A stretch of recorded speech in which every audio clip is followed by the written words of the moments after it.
सभी प्यारे बच्चों को प्यार भरा नमस्कार।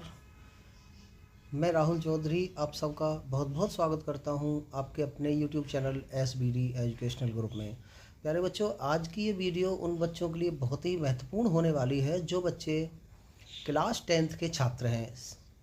जो बच्चे क्लास 10th के CBSE बोर्ड के छात्र हैं और 2024-25 बोर्ड का जो एग्ज़ाम होने वाले हैं उन बच्चों के लिए ये वीडियो बहुत ही महत्वपूर्ण होने वाली है। बच्चों, आज की वीडियो में मैं डिस्कस करने वाला हूँ क्लास 10th का सिलेबस और एग्ज़ाम की जो रणनीति है उस पर बहुत ही महत्वपूर्ण बातें मैं आपसे करने वाला हूँ। और मेरी एक पहल है सभी बच्चों के लिए कि तैयारी बहुत मजबूत आपकी हो सके, बहुत ही अच्छे स्तर तक की तैयारी आपकी हो सके। सितंबर चल रहा है तो लगभग सभी बच्चों का कोर्स 60 से 70% कंप्लीट हो चुका होगा। तो बच्चों, कोर्स कंप्लीट करने के साथ साथ महत्वपूर्ण बात ये होती है कि हमारा रिवीजन भी साथ के साथ चलता रहे, क्योंकि कोर्स कंप्लीट होता रहेगा और पीछे से आप अगर भूलते रहेंगे तो बड़ी ही फिर प्रॉब्लम आएगी। और जब हम रिवीजन करते रहेंगे तो बच्चों कोई प्रॉब्लम आपको आने वाली नहीं है। तो रिवीजन करना भी बहुत महत्वपूर्ण बिंदु है। तो बच्चों, सबसे पहले मैं आपको पूरा सिलेबस दिखाने वाला हूं कि बोर्ड की जो परीक्षा 2024-25 की है, बोर्ड के हिसाब से, बोर्ड के अनुसार वो क्या सिलेबस बोर्ड ने दिया है, क्या अंक योजना है, कितने कितने अंक कैसे कैसे बांटे गए हैं। तो उन सभी पहलुओं पर मैं आपसे बात करने वाला हूं। जैसा कि आप देख रहे हो थंबनेल पे आपने सारी चीज़ें देख ली होंगे बच्चे।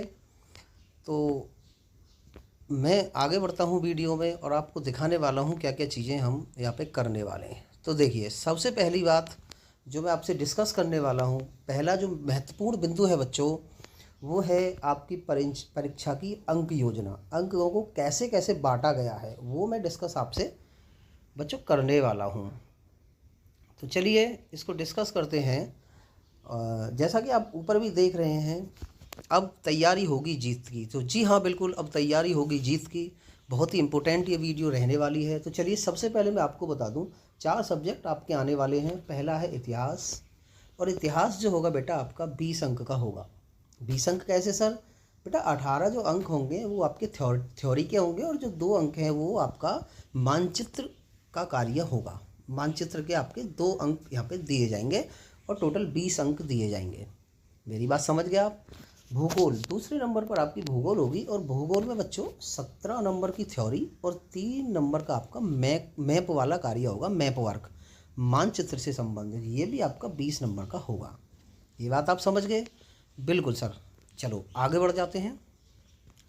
तीसरे नंबर पर जो होगी आपकी बेटा राजनीतिक शास्त्र, ठीक है। जो सिविक्स आपकी है वो 20 अंक की होगी। इसमें कोई मैप वर्क नहीं होता है। राजनीति शास्त्र और अर्थशास्त्र में कोई भी मैप वर्क नहीं होता है आपका। मैप वर्क जो होता है बेटा 5 अंक का होता है, 5 अंक का, और वो होता है आपका इतिहास और भूगोल में। 2 नंबर का इतिहास में होता है और 3 नंबर का बेटा भूगोल में।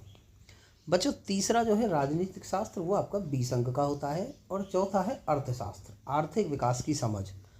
ये आपका 20 नंबर का होता है। टोटल आपका 80 नंबर का पेपर आता है।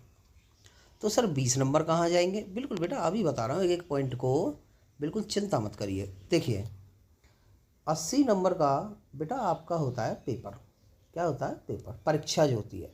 और बेटा 20 नंबर का आपका एक्सटर्नल होते हैं, मतलब वो आपके प्रैक्टिकल होते हैं। और टोटल कुल मिला के 100 नंबर आपका होगा। 100 में से आपको मार्क्स दिए जाएंगे। ये बात आपकी समझ में आ गई?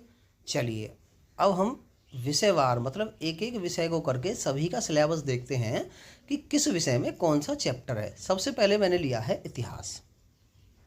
सबसे पहले बच्चों इतिहास देखेंगे। इतिहास में कितने चैप्टर यहाँ पे दिए गए हैं 2024-25 के लिए, ठीक है।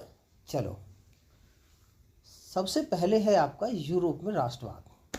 तो यूरोप में राष्ट्रवाद का आपका चैप्टर है। इतिहास में बेटा सबसे, अगर किसी सब्जेक्ट में सबसे बड़े बड़े चैप्टर हैं तो वो इतिहास में है। इसको समझना बहुत ज़रूरी है, समझ समझ के पढ़ना, रटना नहीं है, समझना है चीज़ों को। दूसरा है भारत में राष्ट्रवाद। तो भारत के राष्ट्रीय आंदोलन जो थे उनसे जुड़ी हुई चीज़ें हैं, और खासकर गांधी जी के इसमें महत्वपूर्ण बिंदु हैं। गांधी जी के बारे में थोड़ा ज़्यादा दिया गया है। चलिए, नंबर 3 है भूमंडलीकृत विश्व का बनना। ये तीसरा चैप्टर आपका होगा और इसमें एक और महत्वपूर्ण बिंदु है बेटा, इसमें उपविषय 1 से लेकर के 1.3 तक। जैसे आप चैप्टर खोलते हैं तो उसमें आता है 1, है ना, उपविषय 2, 3, ये सारी चीज़ें आती हैं। तो इसमें 1.3, 1, 1.2, 1.3 यानी कि लगभग आधा चैप्टर इसमें आपको तैयार करना है। पूरा चैप्टर ये नहीं पढ़ना है। चलिए आगे, आपका मुद्रण संस्कृति और आधुनिक विश्व, ये भी छोटा सा चैप्टर है आपका, इसमें भी कम ही पढ़ना है, इसमें इंटरनल से ज़्यादा चीज़ें आएंगी। तो मेरी बात आप समझ गए। ये था आपका हिस्ट्री यानी कि इतिहास का सिलेबस, जो चैप्टर बोर्ड के हिसाब से दिए गए, और अंत में मानचित्र कार्य आपका बच्चों आता है। उम्मीद है इतिहास की मामला जो है, ये इतिहास की चीज़ों को आप ढंग से समझ गए होंगे। इतिहास का जो सिलेबस है, पाठ्यक्रम है, वो समझ गए होंगे। आगे बढ़ते हैं, देर बिल्कुल नहीं करते हैं। दूसरा है हमारा बेटा भूगोल। तो बच्चों भूगोल में भी हम ऐसे ही देखेंगे। देखो, सबसे पहला है संसाधन और विकास। पहला चैप्टर संसाधन और विकास है। दूसरा चैप्टर है वन्य एवं वन्य जीव संसाधन। तीसरा चैप्टर है बेटा जल संसाधन। चौथा चैप्टर है बच्चे कृषि। इसके बाद अगला चैप्टर है खनिज तथा ऊर्जा संसाधन, और इसके बाद विनिर्माण उद्योग। कुल मिलाकर भूगोल में आपके 6 चैप्टर हैं। सबसे ज़्यादा चैप्टर भूगोल में ही है। चलो देर नहीं करते हैं, आगे बढ़ते हैं। उम्मीद है भूगोल का भी आपको समझ में आ गया होगा। आगे अगला बिंदु है हमारा राजनीतिक शास्त्र। ठीक है बच्चों, अगला बिंदु राजनीतिक शास्त्र है। राजनीतिक शास्त्र में आपके कुल मिलाकर के 5 चैप्टर आपको तैयार करने हैं। पहला है सत्ता की साझेदारी, दूसरा है संघवाद, तीसरा है बच्चे जाति धर्म और लैंगिक मसले, चौथा है राजनीतिक दल, और 5वां है लोकतंत्र के परिणाम। ये बात आपकी समझ में आ गई। ये था आपका राजनीतिक शास्त्र का सिलेबस, जो भी चैप्टर एग्जाम में आने वाले हैं। चलो आगे बढ़ते हैं। आगे है हमारा आर्थिक विकास की समझ। ठीक है, इसमें बच्चों आपके बस 4 चैप्टर हैं। सबसे पहला है विकास। दूसरे चैप्टर का दूसरे अध्याय का नाम है भारतीय अर्थव्यवस्था के क्षेत्रक। तीसरा जो चैप्टर है वो है मुद्रा और साख। मेरी बात समझ रहे हैं आप। चौथा चैप्टर है वैश्वीकरण और भारतीय अर्थव्यवस्था। ये 4 चैप्टर आपके बच्चों किसमें हैं? अर्थशास्त्र में। तो चारों का अध्यायवार मैंने चीज़ें आपको बता दी हैं, चारों ही सब्जेक्ट के। अब आगे जो डिस्कस करने वाले हैं बच्चों, मैं आपको बता दूं कि जो अगला बिंदु है कि सर अब ये हम पूछना चाहते हैं कि चारों तो आपने बता दिए, ठीक है, अब आगे आप क्या करने वाले हैं? सिलेबस मैंने आपको बता दिया है बेटा। अब आगे हम जो हमारी पहल है, अगला जो पॉइंट है बेटा वो है हमारा कि हम करने क्या वाले हैं। तो देखो, अब जो मैं यहाँ पे पहल जो मैंने शुरू की है बच्चों, सबसे पहले मैं, जैसा कि आप देख रहे हैं कि बहुत जल्द शुरू होगी बहुविकल्पीय प्रश्नों की श्रृंखला अध्यायवार, यानी बहुविकल्पीय प्रश्नों की मैं चैप्टर वाइज आपके लिए करने वाला हूँ शुरुआत। क्योंकि आपको पता है कि बच्चे 20 अंक के आपके क्या आते हैं, बहुविकल्पीय प्रश्न आते हैं, और बहुत ही इम्पोर्टेंट हैं आपके लिए ये, ठीक है, एग्जाम की दृष्टि से बहुत इम्पोर्टेंट है 20 अंक लाना। तो ये 20 अंक के आपके बहुविकल्पीय हैं, और बहुविकल्पीय की श्रृंखला मैं बहुत जल्द आपके लिए शुरू करने वाला हूँ, और उम्मीद है कि आप इसको ध्यान से पढ़ रहे होंगे। इसके बाद मैं अगर बात करूँ बहुविकल्पीय के साथ साथ बच्चों, एक और मेरी पहल है।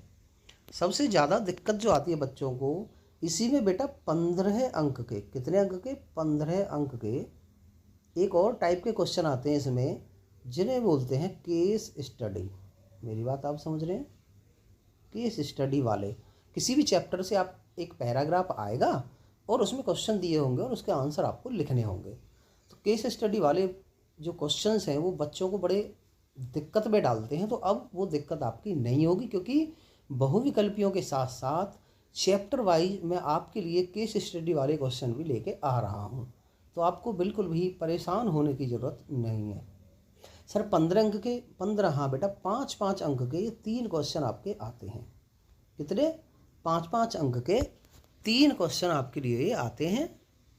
15 अंक के टोटल केस स्टडी आते हैं। अगर आप देखोगे बच्चा, आप अगर देखोगे एक बार चीज़ों को अगर आप समझेंगे ना, तो आप देखोगे कि आपके लिए 20 तो हो गए बहुविकल्पीय, 15 हो गए केस स्टडी और 5 नंबर आपका मैथ।